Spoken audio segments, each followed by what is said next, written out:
Kan pengalaman Bapak menangani situasi seperti saat ini.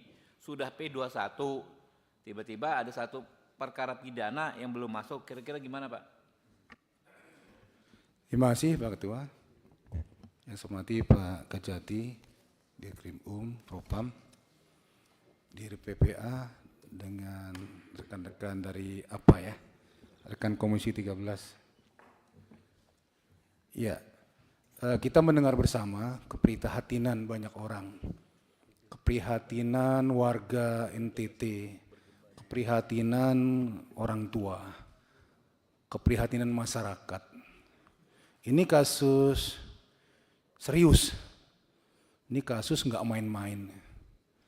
Artinya kita punya warga negara yang kebetulan pejabat di kepolisian yang melakukan perbuatan yang extraordinary lah istilahnya ya.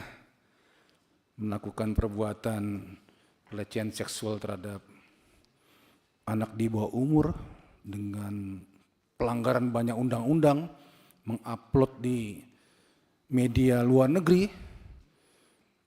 untuk kepentingan dan keuntungan tertentu. Dan yang mengetahui mereka dari luar itu. Mungkin kalau nggak dilaporkan dari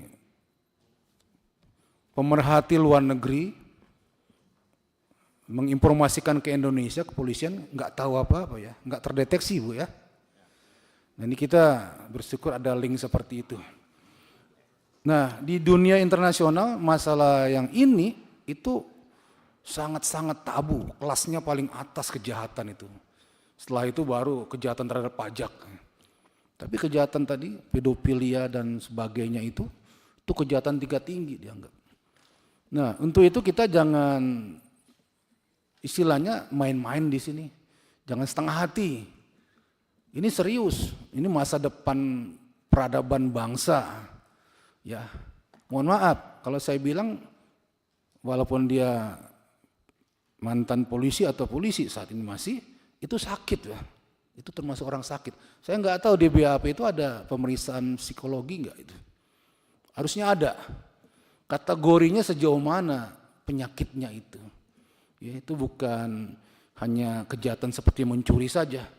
Ya, faktor-faktor psikologisnya juga mesti dibedah itu. Supaya apa? Ini larinya kemana? Sakitnya level apa? Sehingga kalau dilepas lagi ke masyarakat jadi predator lagi enggak? Setinggi apa, setingkat apa predatornya terhadap calon-calon mangsanya itu. Nah untuk itu penyidikannya juga jangan main-main. Ya, jangan yang sekedar pasal ini kena, pasal ini kena. Ya, berlapis benar tuh. Saya setuju dengan apa itu. Tuntutan berlapis ya. Undang-undang ini kena itu. Karena orang ini udah sakit.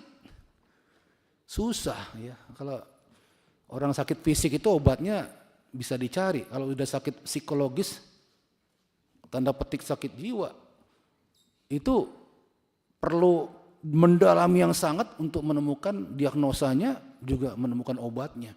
Jadi penyidik ini, Polri sama jaksa ini mainnya di situ. Efeknya luar biasa, bukan sekedar unsur pasal ini terpenuhi, bukan. Menggali lebih dalam lagi. Kenapa? Orang ini kalau dilepas lagi nanti suatu saat jadi predator. Ya mohon maaf, istilah di luar itu banyaknya asusila gender itu akibat traumatik ya. Ada bakat memang tapi kebanyakan traumatik. Sudah traumatik dia menyebarkan lagi traumatiknya kepada pihak lain. Ini termasuk predator traumatik ini. Ya, F ini mantan Kapolres Ngada. Nah kaitan tadi ada undang-undang narkotika yang mungkin terlewat di penyidikan Krim ya. Kemudian nggak masuk ke jaksa.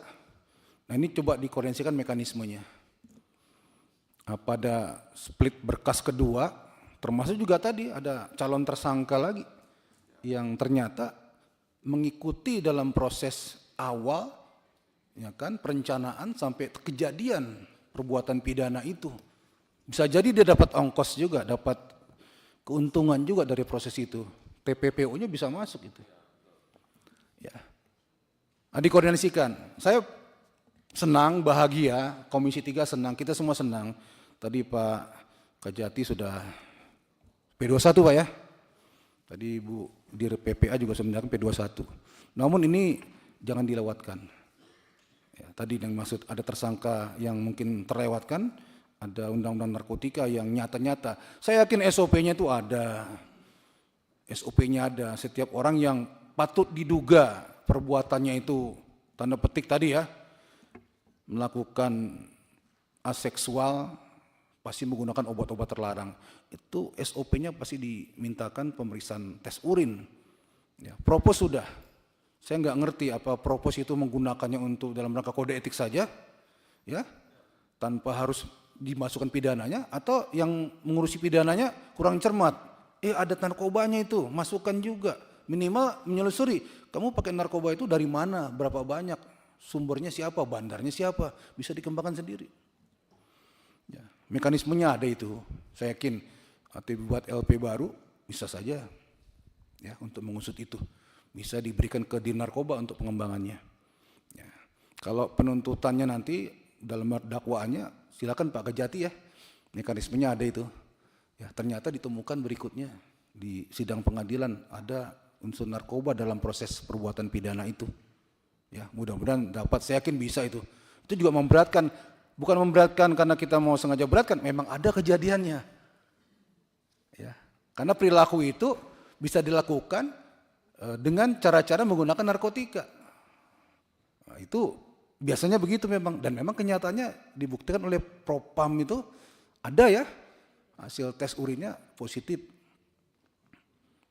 Ini tolong dikoreksikan lagi ya. Bagi F tersangka itu saya rasa tutup buku aja lah. Ada orang yang bisa diperbaiki, ada yang sudah sulit, susah, tidak bisa diperbaiki. Ya, karena dalam diri sakit itu perlu perlakuan khusus. Ya. Itu saja Pak Ketua, terima kasih. Pak Nabil, Pak Bentoro, kakak ada itu. Terima kasih pimpinan. Pimpinan dan seluruh anggota Komisi 3 yang saya hormati, Ibu Dir PPA Bareskrim, Dirkrimum Polda NTT, Kabid Propam Polda NTT, Pak Kajati, dan juga dari perwakilan APA NTT yang hadir pada siang hari ini. Yang pertama, saya ingin menyampaikan keprihatinan saya untuk korban, untuk keluarga korban dan masyarakat NTT yang hari ini mendapatkan trauma yang sangat tinggi sekali akibat kasus ini.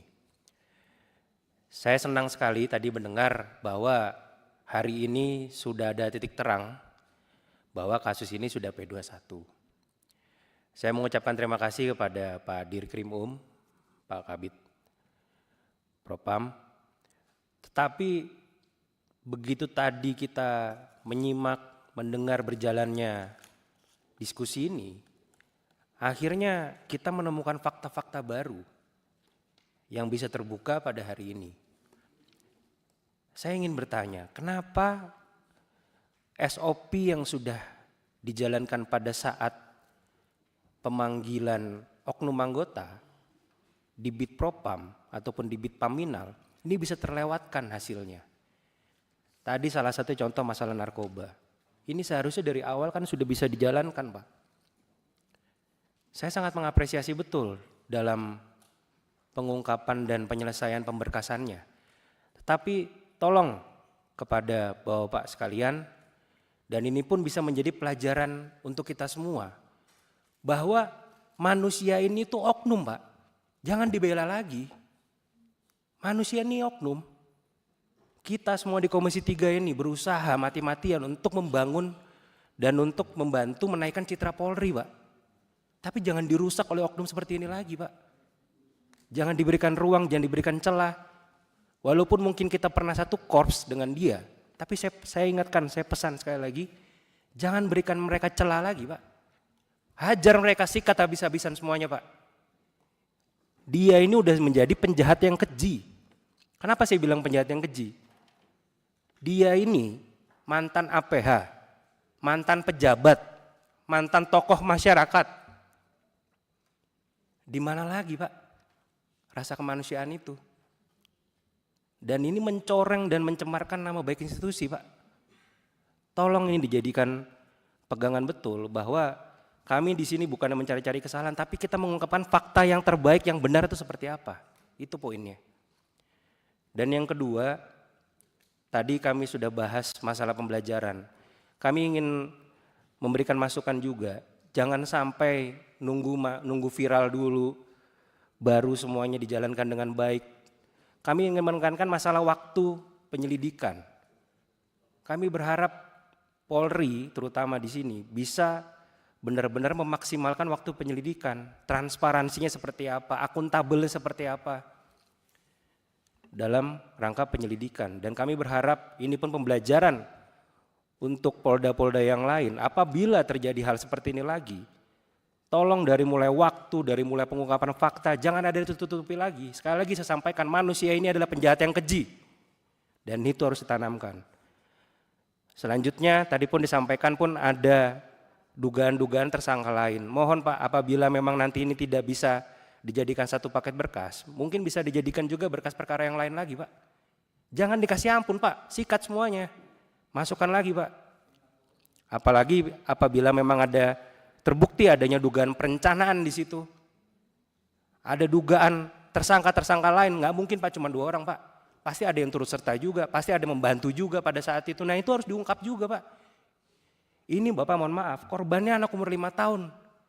Gimana kalau yang terjadi itu keluarga kita? Saya tanya. Apa coba para saya sebagai seorang ayah, mempunyai anak umur 5 tahun, sakit hati saya mendengar ya Pak. Dan ini harus menjadi harus menjadi perhatian kita semua. Mungkin itu saja pimpinan, mudah-mudahan masalah ini bisa menjadi pembelajaran untuk semua. Dan yang terakhir untuk Kak Jati, Pak Kajati, mohon tuntutannya Pak, saya berharap bisa memaksimalkan